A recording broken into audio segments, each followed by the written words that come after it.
Vegetable புளி அவல் 2 tumbler அவல் எடுத்துட்டுருக்கேன். இது கெட்டி அவல். இந்த பாத்திரத்தில் சேர்த்துக்கிறேன். இதை 2 தடவை களைஞ்சிட்டு தண்ணியெல்லாம் எடுத்துட்டு இதில் கொஞ்சமாக மஞ்சள் பொடி, 1/2 டீஸ்பூன் சில்லி பவுடர், எலுமிச்சங்காய் அளவு புளியை ஒரு டம்ளர் தண்ணியில் கரைச்சி வச்சுருக்கேன். அதை இதில் சேர்த்துக்கிறேன்.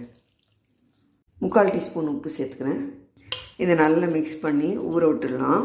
ஒரு 10 நிமிஷம் ஊறினா போதும். வானலியில் 1/2 டேபிள் ஸ்பூன் நல்லெண்ணெய், கடுகு, ஒரு பிடி அளவு கடலைப்பருப்பு, உளுத்தம்பருப்பு, ஒரு பச்சை மிளகாய் சேர்த்து, கருவேப்பிலை, பெருங்காய பொடி, இது வெந்தய பொடி சும்மா ஒரு பிஞ்சு சேர்த்து, கேரட்டு, பீன்ஸு, பட்டாணி, பீன்ஸு, கேப்சிகம், இந்த காய்க்கு தேவையான உப்பு அந்த மாதிரி கிளப்பி விட்டு ஊற வச்சுருந்த அவலை இதில் துருவின வெல்லம் தூவி மிக்ஸ் பண்ணி விட்டுடலாம்.